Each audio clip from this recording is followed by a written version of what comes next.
শেখ হাসিনাকে আনলক করছে ভারত। শেখ হাসিনাকে আনলক করার মধ্য দিয়ে বাংলাদেশের রাজনীতিতে আওয়ামী লীগকে পুনরায় প্রতিষ্ঠিত করছে ভারত। ভারত মনে করে শেখ হাসিনা এখনও বাংলাদেশ আওয়ামী লীগের সর্বোচ্চ নেতা এবং আওয়ামী লীগের উপর যে কর্তৃত্ব এবং নিয়ন্ত্রণ বজায় রাখতে পেরেছেন এখন পর্যন্ত শেখ হাসিনা, এটি অনন্য এবং এটি বিরল। তো শেখ হাসিনার মাধ্যমেই আওয়ামী লীগকে বাংলাদেশের রাজনীতিতে পুনঃপ্রতিষ্ঠিত করার চেষ্টা চালিয়ে যাচ্ছে ভারত। বিবিসি, ইংল্যান্ডের একটি গণমাধ্যম, ব্রিটিশ ব্রডকাস্ট কর্পোরেশন, বিবিসি বাংলার প্রখ্যাত সাংবাদিক শুভজ্যোতি ঘোষ একটি প্রতিবেদন করেছেন।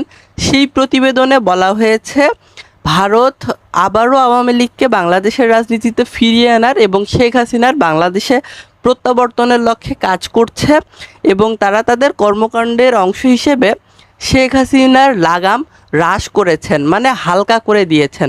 অর্থাৎ শেখ হাসিনার লাগাম মানে শেখ হাসিনা নানান ধরনের কথাবার্তা বলেন, বক্তব্য দেন, বিবৃতি দেন, হুঁশিয়ারি উচ্চারণ করেন, কখনো গান কখনো কাঁদেন। তো শেখ হাসিনার এই সকল কর্মকাণ্ডকে কখনোই ভারত নিয়ন্ত্রণ করেনি অথবা কমিয়ে আনার চেষ্টা করেনি, বরং শেখ হাসিনাকে অবমুক্ত করেছে, উন্মুক্ত করেছে।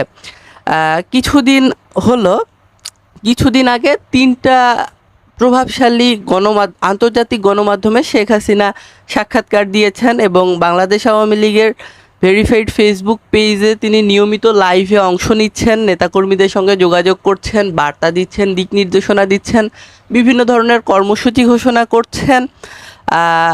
আগামী ফেব্রুয়ারিতে যে জাতীয় সংসদ নির্বাচন হওয়ার কথা আছে, সেই নির্বাচনের আগে আওয়ামী লীগ সভানেত্রী শেখ হাসিনা তিনি ভিডিও সাক্ষাৎকার দিবেন, ক্যামেরার সামনে বসে ফ্রেমের মধ্যে থেকে মাইক্রোফোনে কথা বলবেন এবং নিজেকে পুরো পৃথিবীর মানুষের সামনে অবমুক্ত করবেন।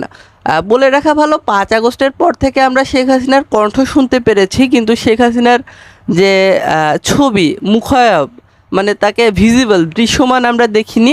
খুব শীঘ্রই তাকে দৃশ্যমান দেখা যাবে বলে বিবিসি বাংলার প্রতিবেদনে বলা হয়েছে। আরও বলা হয়েছে যে বেশ কিছু গণমাধ্যম ইতোমধ্যে শেখ হাসিনার সাক্ষাৎকার নিয়েছে, যেগুলো আগামী অল্প দিনের মধ্যেই প্রকাশ করা হবে এবং বাংলাদেশের রাজনীতিতে আওয়ামী লীগকে পুনঃপ্রতিষ্ঠা করার জন্য এবং শেখ হাসিনার বাংলাদেশে স্বদেশ প্রত্যাবর্তন নিশ্চিত করার জন্য ভারত কাজ করছে।